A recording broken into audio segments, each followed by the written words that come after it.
Gen Smart រាជសីគុណខ្មែរគឺអន្តរជាតិទី6គឺជាគោលប្រកួតដណ្ដើមខ្សែក្រវ៉ាត់ដែលចូលសន្តិភាពទឹកទី1 round 1បាទទឹកទី1 round 1ទាត់ជើងក្រោមពីតៃម៉ូទាត់ខលើរបស់ចម្រើនចូលកណ្ដាប់ដៃរបស់តៃម៉ូទាត់មួយជើងរបស់តៃម៉ូទាត់ជើងក្រោមពីចម្រើនសងវិញតៃម៉ូឆក់បាម្ដាយពីតៃម៉ូ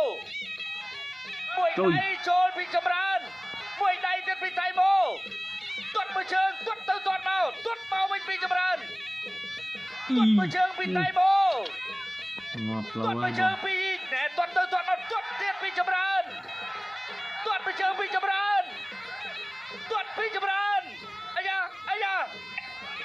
ទាត់ពីចម្រើនចម្រើនឃើញកន្លែងគេចាំមួយដៃពីសងពីតៃម៉ូធាក់មួយចម្រើនតៃម៉ូដាក់ចូលទាត់ពីចម្រើនមួយដៃរបស់តៃម៉ូឆ្ងាញ់ដូចកែនស្មើជាក់ចូលកណ្ដាប់ដៃរបស់ចម្រើនតៃម៉ូទាត់មួយជើងចាប់ជាប់លក់អាញាកណ្ដាលត្រកងបានអត់អីទេដើរចូលពីតៃម៉ូទាត់ជើងកែងរបស់ចម្រើនមួយដៃមិនអើយទាត់មួយជើងពីចម្រើនចាប់ជើងបានពីតៃម៉ូ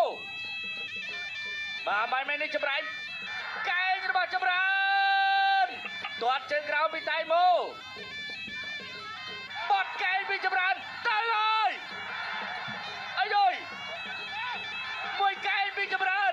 ដេញវាយតៃទាត់មួយជើងចូលកណ្ដាប់ដៃអត់បានទេអាយមានអ្វីប្រែប្រួលដើរចូលពីតៃម៉ូកែងរបស់ចម្រើនបែកអត់បែកឬមិនបែកតៃម៉ូបាត់ទៅហើ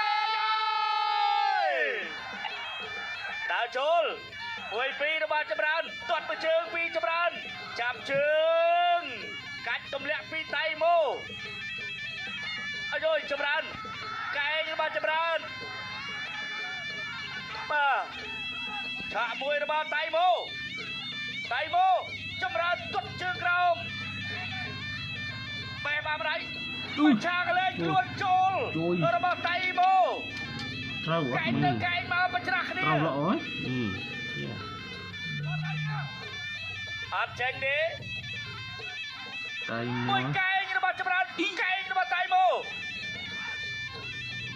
អីសីដាឈៀនរបស់តៃម៉ូអីសីដាឈៀនទាត់កាប់ទៅវិញរបស់ចម្រើនតៃម៉ូកែងរបស់តៃម៉ូបាក់កែរបស់ចម្រើនជាស្រីធាក់មួយទាត់ជើងក្រោមរបស់ចម្រើនអាយ៉ា